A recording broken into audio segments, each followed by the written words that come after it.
The Pittsburgh Steelers versus the Los Angeles Chargers. This is who's in, who's out, and everything you need to know about this game. So, the 5-3 Steelers travel to Los Angeles to take on the 6-3 Chargers at SoFi Stadium in Los Angeles. And there's a lot of players out for each team, so I'll get more into that. But first, before I get into it, make sure you subscribe to the channel to notifications for everything Pittsburgh Steelers news and updates. Also like this video. Now, let's get right back into it. So, looking at the game statuses for the Pittsburgh Steelers side of the ball first, before I move over to the Chargers, you see Scotty Miller at wide receiver. He's a finger injury and is out for this week's game.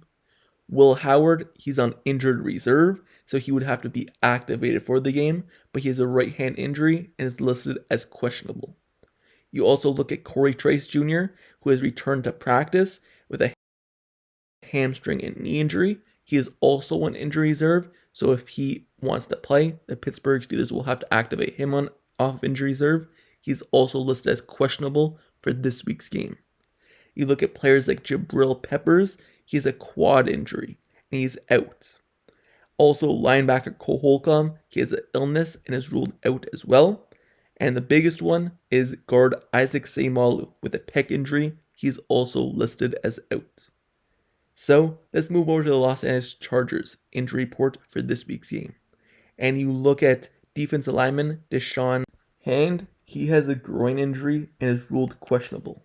You look at long snapper Josh Harris with a chest injury, also listed as questionable. Tackle Bobby Hart with a knee and ankle injury, ruled out. Wide receiver Keandre Lambert-Smith with a hamstring injury, ruled questionable. Dean Leonard with a knee injury at defensive back, ruled questionable. Cornerback Tarheeb Still with a knee injury, ruled doubtful. And cornerback Benjamin St. Just with a groin injury, ruled questionable.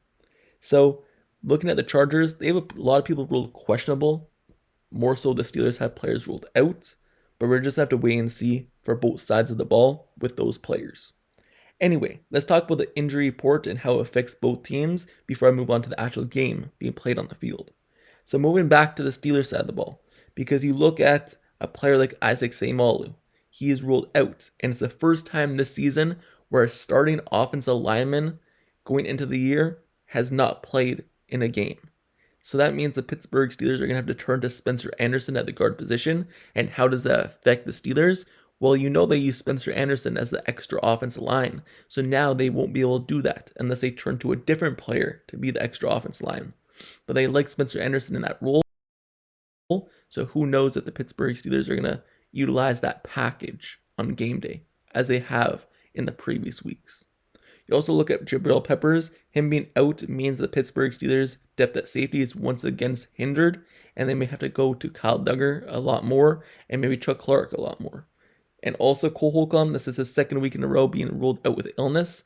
Usually illness doesn't take that long, so hopefully he's fine, but that means the Pittsburgh Steelers are limited at the inside linebacker spot as well, and have to rely heavily more on Peyton Wilson, just like they did last week. Anyway, the Steelers are dealing with some injuries, and it's to some key guys, especially on the defense side of the ball. The Steelers' defense this season has not been too great, so the less players you have has not been a good sign. And the less players you have, maybe it leads to other players stepping up and knowing that they have to play better because they're not relying on a fully healthy group. So maybe this is better, who knows, but you never want to deal with injuries, especially this part of the season. Now, let's move over to the actual game being played on the field and what both teams have to do to win this game. And we're going to start off once again with the Pittsburgh Steelers. Because if the Pittsburgh Steelers want to win this game, they're going to have to run the football against the Chargers. And this is because the Steelers' run game is what leads to their passing game. If they develop a stable run game, it allows them to pass off of it and have players running open and utilize those tight ends and the play actions that they love doing and more tight ends on the field. So run game is where it starts on offense and then pass off of it. And for the Steelers, in terms of defense, they just have to tee off on Justin Herbert. The Chargers' offense line is depleted. Their left tackle's out. Their right tackle's out for a season, basically. So the Steelers' edge rushers and defense line have to tee off on the Chargers. I listed the Chargers injury report, but that's for the active 53-man roster. Their players on injury reserve don't get mentioned, just like the Steelers don't. So their left tackle and right tackle are out. Their offensive line is not good. So the Steelers defense should rely heavily on blitz packages and creating pressure on Justin Herbert. Because if you could create pressure on him, there's no way you lose this game because the offensive line cannot hold up. Now, what do the Steelers need to do on the defensive back side of the ball? Well, I would say play more press coverage, because if you're playing off, it allows Justin Herbert to throw those quick throws and it allows him to get the ball out quick and doesn't allow time for the defensive edges to get to the quarterback. So if you play more press, it takes a little bit more time for him to throw the ball, which allows you to get to the quarterback. Now for the Chargers side of the ball, what do they have to do to win this game? Well, they're going to have the offensive line somewhat be able to keep up with the Steelers' defensive line and not allow sacks, not allow 10 sacks in the game, 7 sacks, whatever. Their offensive line is going to have to play well to some type of degree in that terms of pass blocking and run blocking. If they could create a good run game, it allows the Pittsburgh Steelers to maybe not send as much blitzes, not stack the box as much, and it allows the Pittsburgh Steelers to maybe be tricked into what the Chargers are doing. But if the Chargers become one-sided where they're only going to throw the ball, that's when it becomes a problem. So they need to stay balanced. And for the defense for the Chargers, their cornerbacks have been good this season, so they're just going to need to stop the run. And that's basically the game plan for the Chargers. So the Pittsburgh Steelers are dealing with a lot of injuries. The Chargers are dealing with some injuries as well. But going into this game, it's Sunday Night Football. And we all know primetime football is when the Pittsburgh Steelers probably don't play their best. And that's when the Chargers do play their best. So the Steelers are going to need to step up, bring their A game, because it's against a really good team. The Chargers have been injured all season. This is nothing new. The offensive line has been not good all season. They still have a record of 6-3. So you have to respect a team that's still fighting. And the Chargers are not a bad team, so you can't let up. And same thing for the Chargers side. They can't just let up because the Steelers have a bad defense, or that's what people are saying. So they have to play well and face a team that Steelers are top of their division as well. Also, these teams did not make trades at the trade deadline.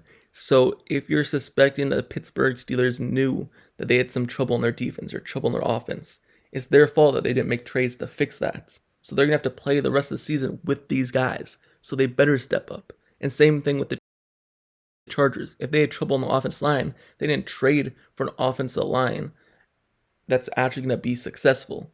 So that's going to be their fault. So they got to play with the guys that they have. So anyway, those are the keys to the games for both teams. Now let's see who wins this game. If we're going based on everything I just said, you would think that the Pittsburgh Steelers have an advantage over the Chargers, but you just really never know with the pass defense of the Steelers.